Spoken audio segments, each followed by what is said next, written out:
Selamat datang saudara-saudari. Hari ini kita mau mendengar Yeremia babak ke-14. Kemarau yang dahsyat. Mari kita bermula.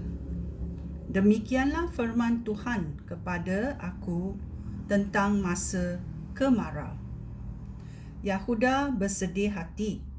Penduduk kotanya hampir mati.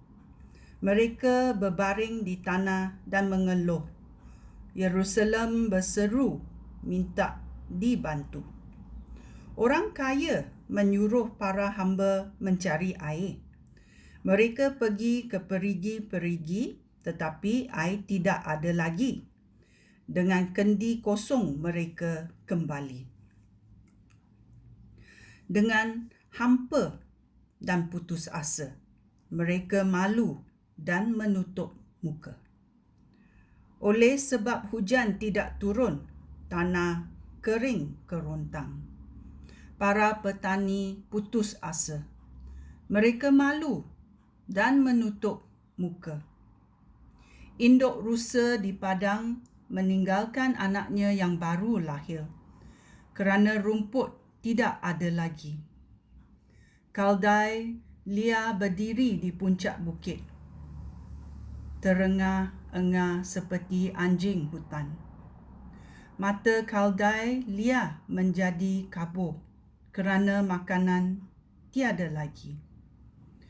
Umat aku berseru kepada aku, walaupun dosa kami mengalahkan kami, ya Tuhan, tolonglah kami. Menurut janji kamu, kami telah berkali-kali meninggalkan Engkau. Kami berdosa terhadap kamu. Engkaulah satu-satunya harapan Israel yang menyelamatkan kami daripada malapetaka.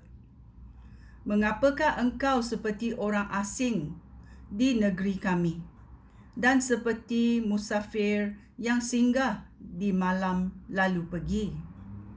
Mengapakah engkau seperti orang yang bingung, seperti pahlawan yang tidak sanggup menolong? Tentu engkau menyertai kami, ya Tuhan. Kami umat kamu. Jangan tinggalkan kami. Ayat 10. Demikianlah firman Tuhan tentang umat itu. Mereka suka lari daripada aku, dan mereka tidak mahu mengawal diri. Oleh itu, aku tidak berkenan kepada mereka. Aku akan mengingatkan kesalahan mereka dan menghukum mereka kerana dosa mereka. Tuhan berfirman kepada aku, janganlah minta aku menolong umat itu. Walaupun mereka berpuasa, aku tidak mahu mempedulikan seruan mereka minta tolong. Dan meskipun mereka mempersembahkan korban untuk menyenangkan hati aku dan korban untuk mengucap syukur kepada aku tidak akan berkenan kepada mereka. Sebaliknya, aku akan membinasakan mereka dengan peperangan, kebuluran dan wabak.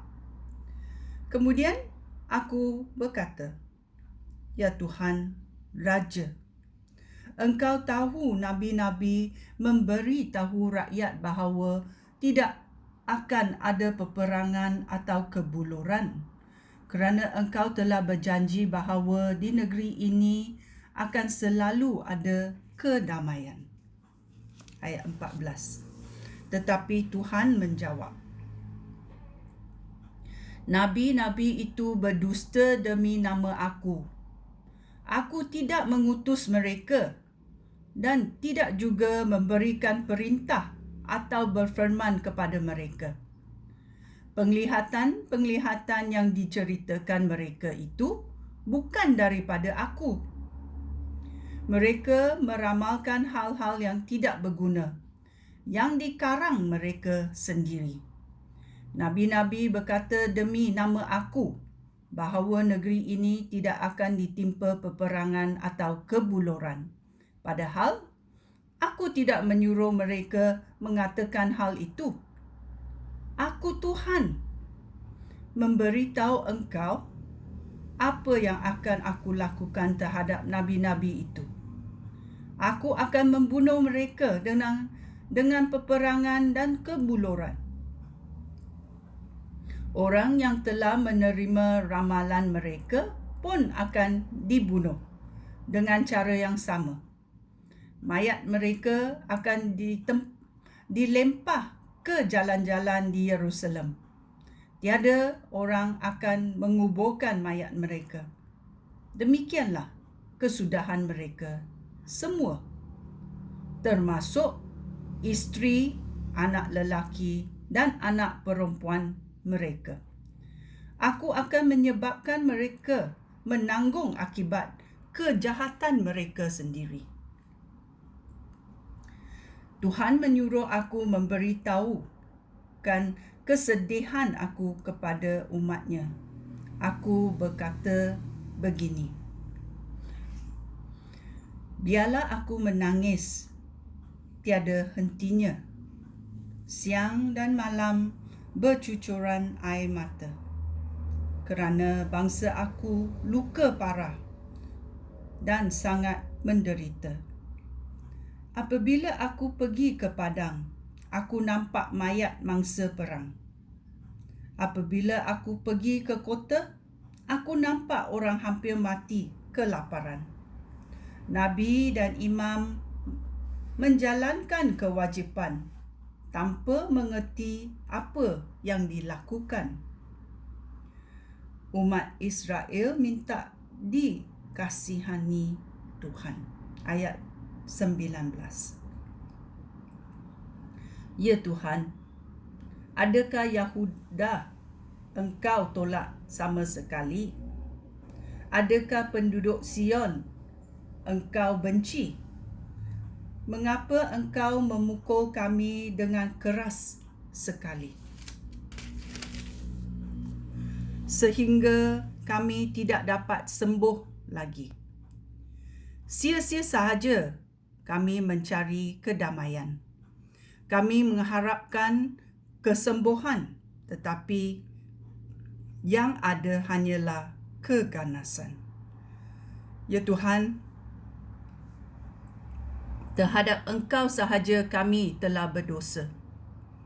Kami mengakui dosa kami dan dosa nenek moyang kami. Ingatlah akan janji kamu.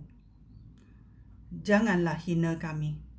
Janganlah batalkan perjanjian kamu dengan kami. Janganlah hina Yerusalem, tempat takhta kamu yang mulia.